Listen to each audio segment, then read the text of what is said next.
Let's get into some scary Skinwalker stories. My skeptic father still can't explain what he saw in Navajo Mountain, Utah. Hi, love your channel and just wanted to share the story I wrote about my skeptic of a father's experience of seeing a Skinwalker. My father and uncle have a story of living as outsiders, non-native Caucasian young people on the reservation. Their tale of experiencing a Skinwalker. My grandma taught school on the reservation, and they lived well off compared to the natives living there. From what I know, there's a lot of lore surrounding the Navajo Nation. Non-natives, primarily older generations, keeping their experiences and stories left unspoken, especially to those not from their culture. Forgive me if I'm mistaken in any part of this, the culture, ideology, practices, or any other part. I'm just trying to tell the story my family has only spoken to me in whispers about. My grandmother, father, and uncle lived there for a few years, and their experience was much different than the Navajo people who had lived there for generations upon generations. I just want to tell their story and get insight as to anyone else who has lived in that community, and any other stories some people might be willing to share. My father and uncle are about 2 years apart in age. They lived in Navajo Mountain in the 1980s. My dad was 10 to 12 years old, and my uncle was younger. As it goes, they were always outside riding bikes with their friends, natives of the reservation. My grandma was recovering from an abusive relationship with their father and wasn't too concerned with their whereabouts, being it was a small community.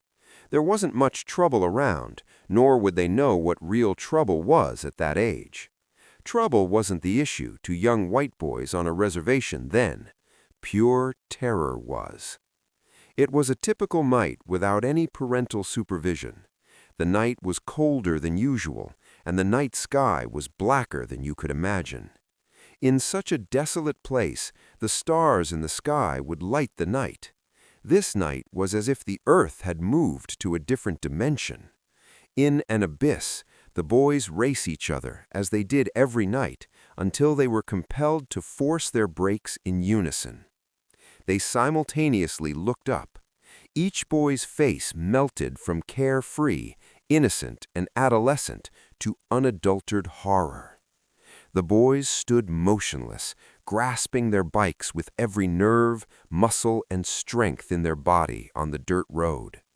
To the right of them was a mesa, one they rode by every day, the mesa that paralleled from my family's home, the mesa that they could see through my father and uncle's bedroom every night. This mesa would become fear and nightmares of them from this night forward. At the top of the mesa was a roaring fire, taller than any bonfire that someone could assemble, bigger than a group of people could assemble. It raged and was unbelievable. It was almost as tall as the mesa itself. More unbelievable was the pitch-black figure seen cavorting around the bonfire.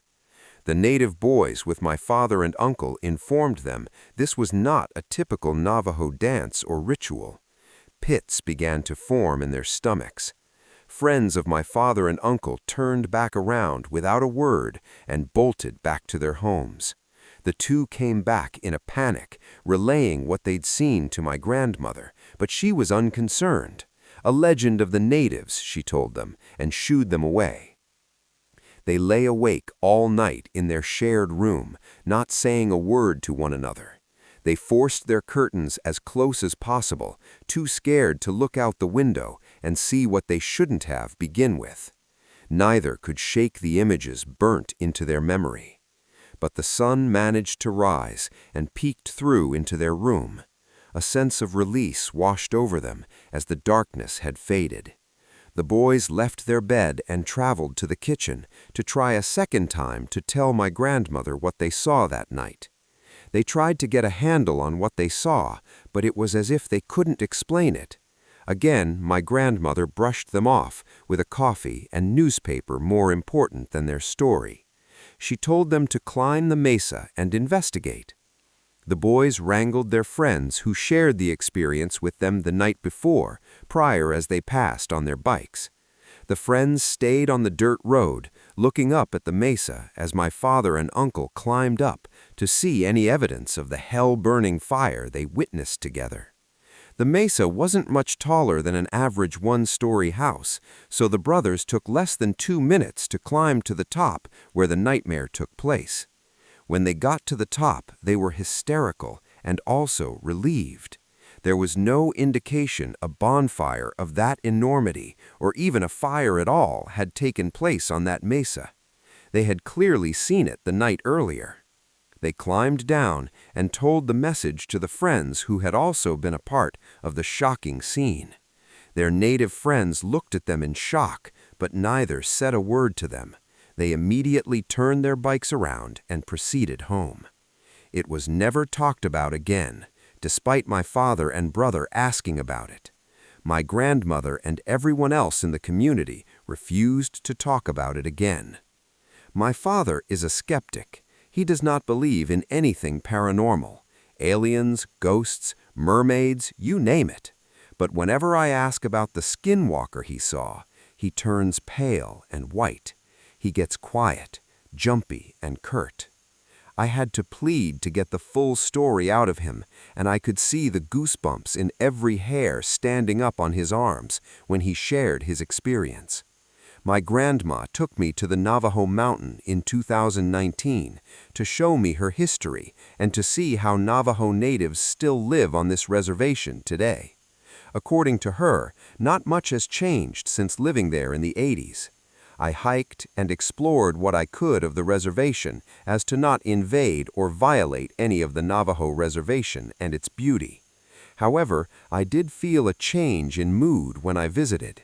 My existence felt heavy, as if I wasn't supposed to be there, or if I was invading on territory that wasn't meant for me. Not caused by any of the community there, but just by my presence being on the land. I will never forget my experience visiting and all that I learned about reservation life. My intention is to hear any other stories from Navajo Mountain residents or talk with some people with similar stories in the Navajo reservation. I climbed the mesa where the Skinwalker my dad and uncle claimed had its ritual. I felt pretty normal until I got to the top and stood in the middle. I felt some darkness creep into me as I stood there. I've never been the same since. The Watcher Beyond the Ridge.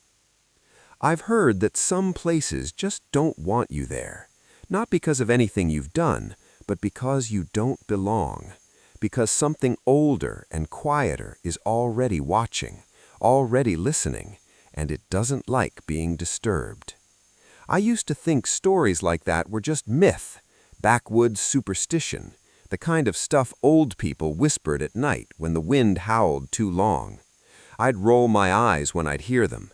Skinwalkers, ghost lights, wendigos, creatures that weren't meant to be named. They were stories you told around a fire when the batteries in your flashlight died. I used to laugh at all of it. Then I went back to my grandfather's land, and I stopped laughing.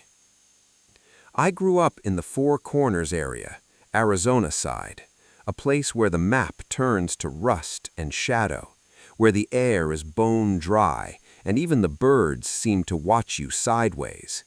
If you've never been out there, let me paint it for you. There are miles of jagged rock, dead rivers, and canyons that seem to breathe when the wind moves just right. The land feels hollow in places, like it remembers things you'd rather forget. My grandfather, Daniel, was full Navajo, born in the late 30s. He was a silent man, not the kind who told stories for attention or amusement, but when he did speak, it always landed like a stone dropped in still water. One time, when I was maybe 10, I asked him why he never went out past the ridge at night. It was the flattest part of the whole land, beautiful and wide. Nothing but desert scrub and sandstone and sky. I liked to sit out there with my comic books.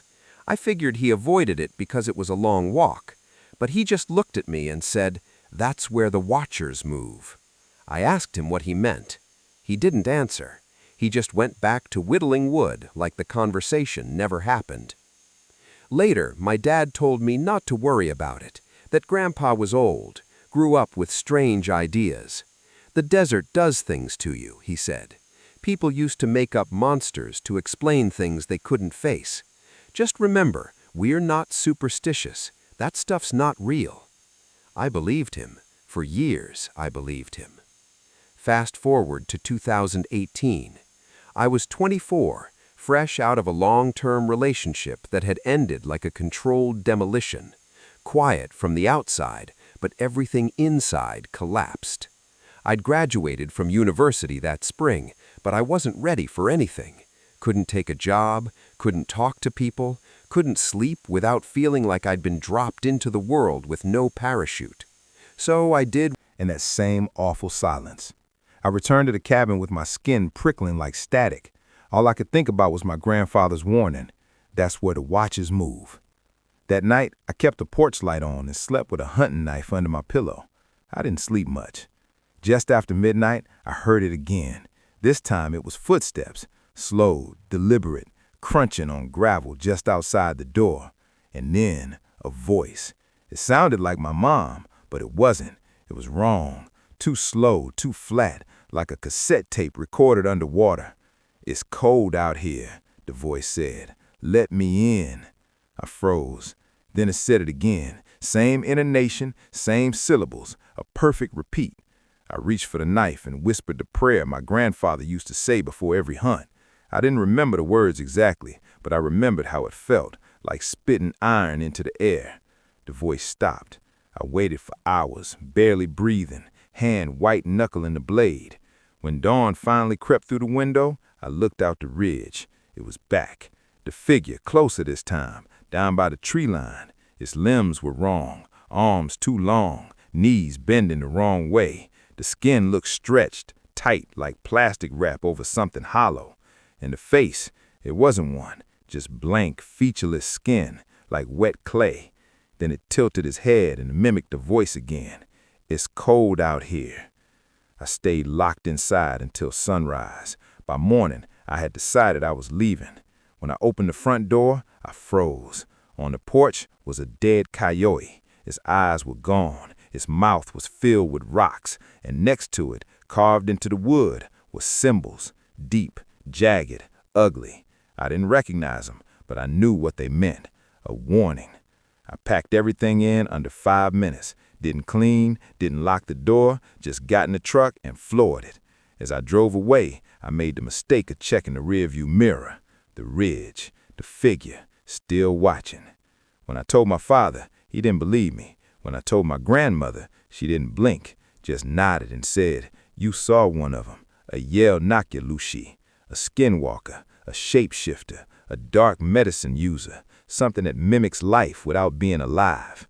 She told me they live on the edge of things, ridges, twilight, dreams, that if you hear your name called by a familiar voice in the dark, you never answer. I sold the cabin 2 years later to the Dene Nation, haven't been back. But sometimes, when I drive near Chinle or Window Rock, I'll feel that stillness creep in again, that quiet tension in the chest, and I'll check the ridges, because I know it's still out there, waiting, watching, and remembering me. Hey, Yiddy, I'm a huge fan of your channel, and I thought I would come on here and share with you a true story about my near encounter with a skinwalker. Every word I type here is true, and I'm still mulling it over. Anyways, on to the story, and I hope you and your viewers enjoy. 4 days ago, I posted a video on TikTok replying to a comment asking about skinwalkers and what mimics are. I posted a comment on a video about a lady who was seen in a public bathroom making faces and struggling to imitate human speech in a mirror, and I suggested she might have been a mimic or a skinwalker. This is where I fucked up. You know how saying skinwalker is a surefire way to draw them to you. Well, I said skinwalker, and I counted just how many times I said it. 20. I said it 20 times in one video. I know that was super dumb of me, and I've learned my lesson. Now, on to the consequences of my stupidity. It took them a day to get here, but 3 nights ago, I woke up at 1:50 in the morning, after only 3 or so hours of sleep, with a massive headache similar to a hangover, even though I didn't drink before I went to bed, and an extremely uneasy feeling in my stomach. So I was just goofing around on my laptop until 3 a.m. sharp when I heard the most terrifying sound I've ever heard in my life. I don't know how to describe it. I wasn't able to record it on video because it didn't last long enough for me to pick up my phone, go to the camera, switch to video, and press record. Believe me, I tried, but the second I reached for my phone, it stopped. It started out as one inhuman voice that seemed to be calling out. Then another voice that sounded the same started calling back. It was so damn loud, my friend on the completely opposite side of the complex heard it. It was one loud, long note with no rasp or breaks in it, and it was wavering up and down in pitch, but only slightly. I messaged the group chat and asked him what the hell that was, and he said what I feared, and that's when the true horror started. My friend saw one of them through his window multiple times while we were talking on Discord, and he said that they seemed to be searching for someone. That's when I came clean and told him what I did, and he tore me a new one. Now, I'll admit, when I filmed the video, I said Skinwalker a lot, feeling like I had the most valid God complex. I thought I'd be fine and dandy, as I live on the edge, but also in the middle of my apartment complex. Think left center stage. But there's a lot of light near my apartment, which I believe is the only reason I'm here typing this. At around 4 in the morning or so, I heard, and I'm not shit, y'all, one of them growling right outside my window. It was right there, more feet away from me. I mean, in that moment that if I looked at it, I was dead meat. I kept my blinds down and sat shaking on my bed, frantically typing to my friend that one of them was outside my window. My friend at this point was using talk to text and also ended up saying Skinwalker 4 or 5 times, which pissed him off even more. So one of them was scampering around outside his window. He's on the 2nd story, and the other was hanging around mine. I'm on the 1st floor. I tried to drink a Dr. Pepper, as it's my comfort drink, but I felt sick to my stomach and was shaking too bad. I was terrified, panicking, and nearly pissing my pants. I felt fear, terror even before, but nothing like this. So I sat on my bed, typing away for hours until it got light outside. Then I went back to sleep, only to be attacked by the worst sleep paralysis I've ever had in my life. So there you have it. I know I fucked up, and I firmly believe that that was both a warning and a if you come outside, you're gonna be my early morning breakfast. So guys, the moral of the story is never, ever, ever say Skinwalker and think you'll be fine, that nothing will happen to you, because I guarantee you, you're not special to them. They don't give a shit who you are. You're just a meal to them, and a meal they're insatiably hungry for. And I swear to God himself that every word I've typed here is true, every single one. So please don't do what I do, because I thought I was special and safe, and I wasn't. I'm not. Let me start by giving you some context. I'm 19. This all started about 7 or 8 months ago. I live in a small town in northern Colorado, one of those towns you have no idea exists if you're passing through on a road trip and you're taking a nap. The town is mostly surrounded by fields and farmland, so you'll hear some noises, but nothing too out of the ordinary. Sometimes a pack of coyotes or a dog barking. At the very worst, a gunshot from a farmer keeping coyotes off his land. One night, I was walking with my friend, we'll call him Larry. He's 19 as well. We were walking down the main road of town, but more towards the outskirts where we live. We're coming up on the first intersection of the town, and from across the street, we hear what sounds like a cow mooing every 3 seconds exactly. I was with my friend and wanted to make him laugh, so I jokingly yelled, "Is that a Skinwalker?" Worst decision of my life. Then we heard it mooing for 30 seconds continuously, non-stop. Then it was silence. We froze. We didn't know what to do until we heard a twig snap. We started booking in my house, and I told him he was staying the night there. After that, we noticed some things. Mooing, coyotes, laughing, etc. It wasn't until a month or 2 ago that it got more active. One night, Larry and his 17-year-old brother Mitch was staying the night at my house. We were having fun, smoking weed, playing games, the works. Around 1:30 a.m., I started to get tired. I was going to watch YouTube on my phone, but I realized I didn't have my earphones. They were in my car from when I got home from work. I told him, "I'll be right back. I'm going to grab my earphones from the car." I grabbed my keys and walked out the front of my house. The front of my house is facing a field across the street. I also parked my car on the street. Once I get to my car, that's when I heard a voice across the street say, "Hey." I look up and see something hunched over in the shrubbery with two piercing eyes staring at me. I froze, unsure as to what to do. That's when it stood up. It was a 7-foot-tall, pale humanoid creature. I panicked and ran away back into my house, but every time I looked away, I could hear it getting closer. A few weeks later, I had my girlfriend over at my house, and we decided to go get Taco Bell as a late-night snack. So that's what we did. After we got back, I got out of my car and started walking around to the passenger side of my car. That's when I heard a footstep in the grass across the street. Immediately, my head snapped to where the noise came from. I saw it hunched over again, its eyes staring into my soul. I kept eye contact with it and told my girlfriend to unlock the door and get inside the house. She held the door open for me, and every time I looked away from it, I could hear another footstep in the grass. That night, we heard rustling going on in my backyard. If you don't hear from me after this post, I've accepted my fate to whatever's following me. And you might think that's the end of that story, but I replied to his email saying, "This is a crazy story, and being from Colorado myself, this makes it so much scarier." And I Window, but that didn't sound right. It was rhythmic, a tap every second or two. Now, granted, it could be a neighborhood kid trying to F with people, but it was 3 a.m. and they would have had to hop my fence into my backyard to tap on my window. It could be my little brother, but he was asleep. To get back into the routine for school, I refused to turn around and look at the window. I figured if I ignored it, it would go away. And that worked for a while. Last week, a similar thing happened, except this time, me and Jessica were both wide awake.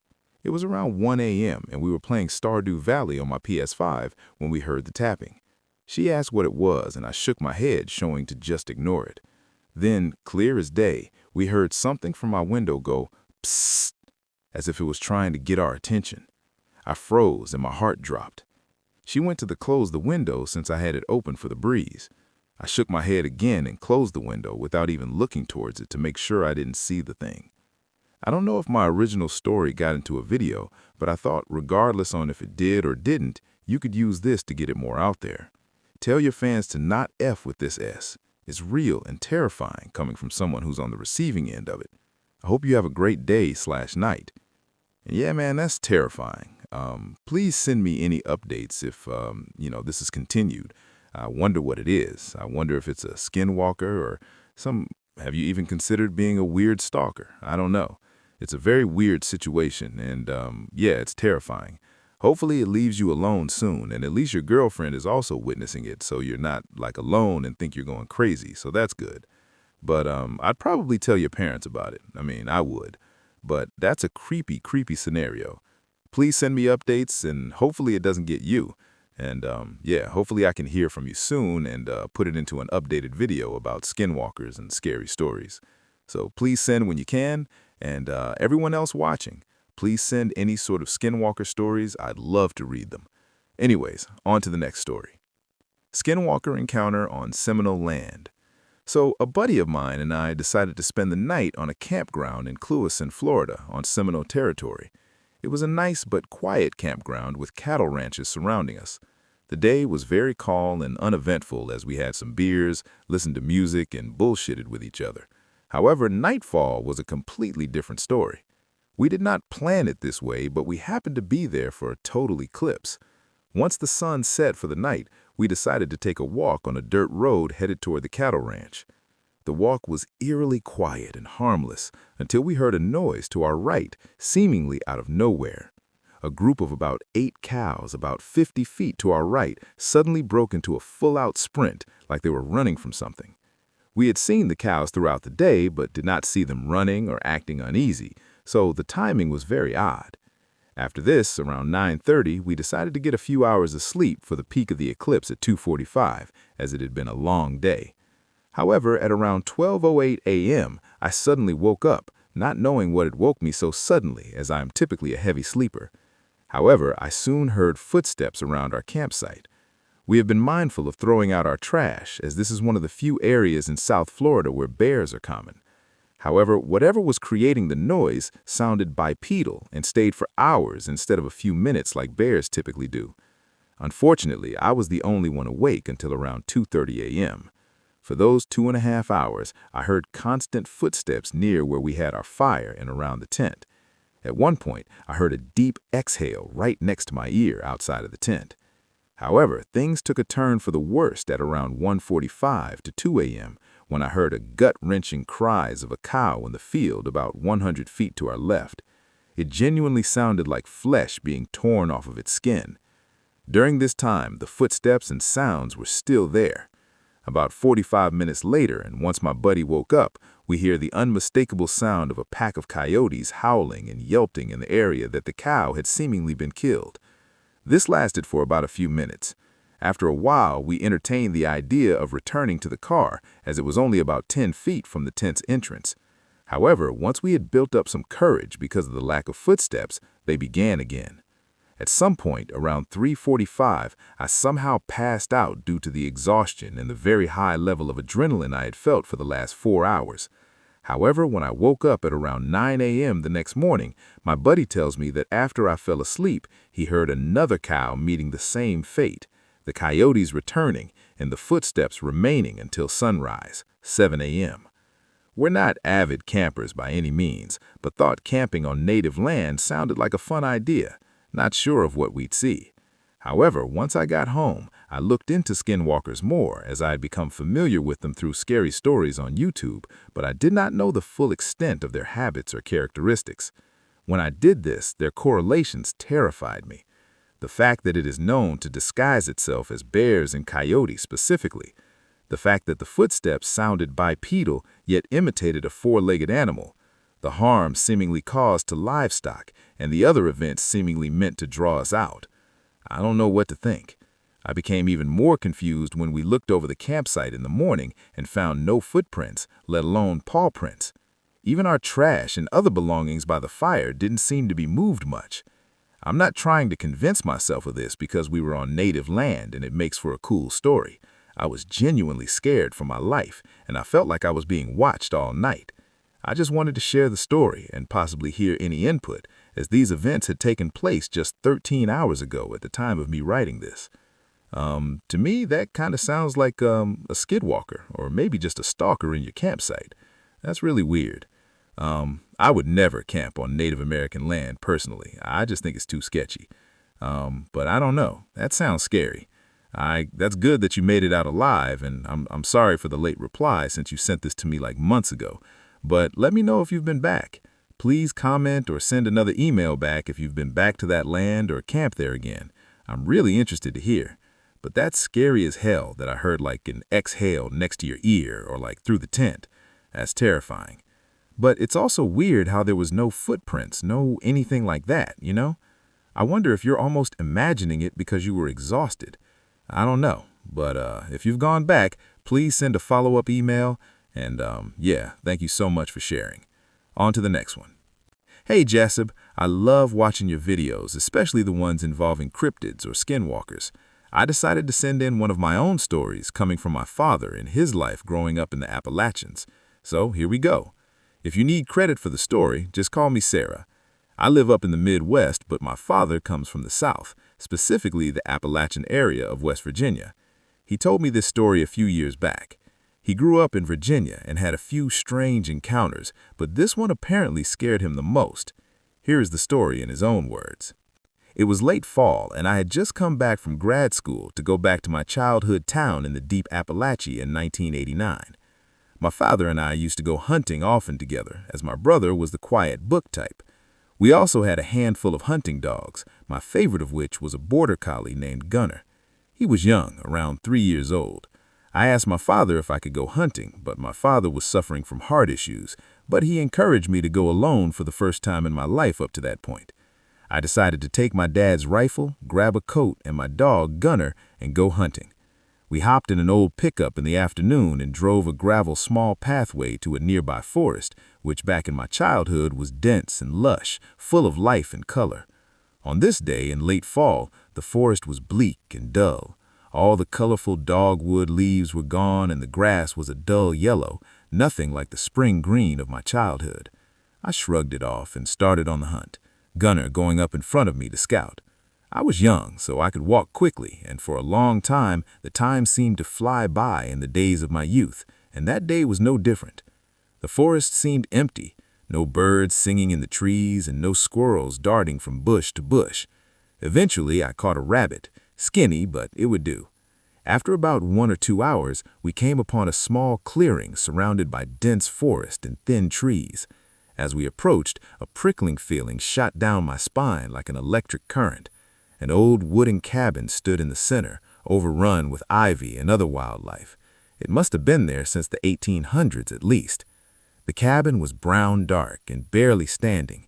An old wooden chain was inside, but that was all that was visible behind the thick foliage. Gunner started to stop at the edge of the clearing, tail tucked between his shaking legs. He didn't dare look back at me, his eyes looking at the tree line. He was whining and scared. The sky was getting dark, and the fog did not help my unease. I felt like prey being stalked. I looked at Gunner and whistled softly to tell him it was time to go. I had a bad feeling and knew it was time to go. A rustling came from the tree line, not a soft rustling like prey darting around, but more like a large predator giving away its location behind the cabin. And at that moment, I knew it was time to run. So I did. I dropped the rabbit I had caught, and as fast as I could, with Gunner at my side, I turned around and I saw a tall, skinny figure hunched over where I had stood moments earlier, mouth and hands covered in what was left of the rabbit. I didn't stop to look back as me and Gunner ran to the rusty pickup, scared shitless. We sat there for what seemed like forever before I decided it was time to go. I rolled out of the gravel parking lot and started driving. My father said the worst part was that as he was driving, he thought he could make out a tall figure standing behind the trees, staring at him, smiling like the creature smiled at the rabbit on the forest floor, and that he would be next. My dad never went hunting alone for many years. Something in Gunner changed, and Gunner was never able to venture outside of the perimeter of the yard in which the family's house was located. He wasn't able to go be a hunting dog after that. Shortly after, Shouting help. We pause. We look at each other, asking without saying anything, "Did you guys also hear that?" I start the truck, turn the headlights on, and there it was. A woman who seems to be in her mid-40s based off the silhouette, shouting help like she's being killed. We don't know what to do, but we have the doors closed and we ask her each other what it is. N says, "Could it be a skinwalker?" Kay and I disagree, saying it couldn't be, but after we talk and understand, we realize the chances of it being a skinwalker is high.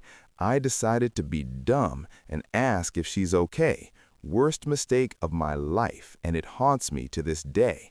This thing looks at us, and I feel like I'm gonna die. I get in my truck. K and N ask what's wrong, but I ignore them. I put it in reverse and book it, trying not to spin out. I put it in drive, but before I do anything, I look again and it's closer. I tell them what happened, and they were terrified, shouting at me to drive, and I shout back I am, but I drive as fast as I can. But as soon as I see me going about 50, I start spinning out because of the gravel.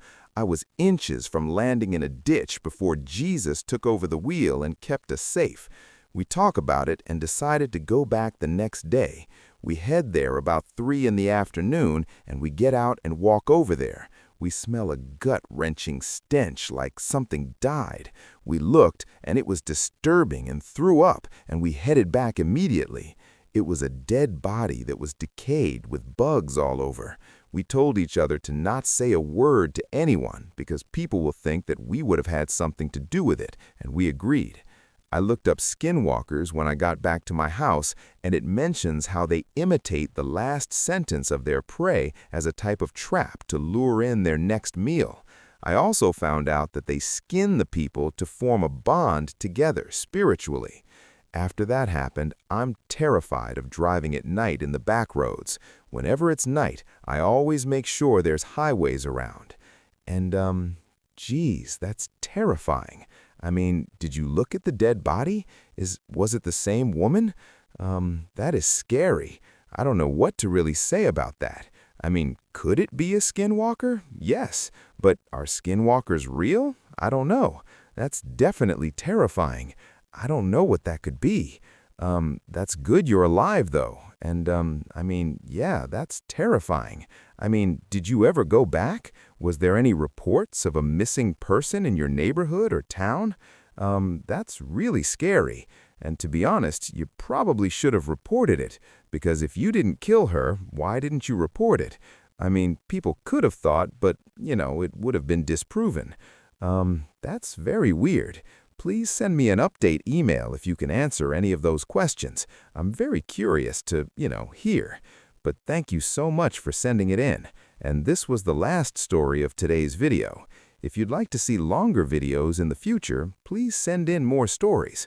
I like the Skinwalker stories. You guys seem to love them as well. So if you have any Skinwalker stories or experiences, please send them to the email in my description. I appreciate it. I read almost every single email. I can't include them all into these videos because I get so many. But thank you so much for watching. It means the world. And please check out some other videos on the channel. It helps out a lot. And please like the video and subscribe to the channel. It helps more than you know. This is Odio, and I'll see you next time. Bye.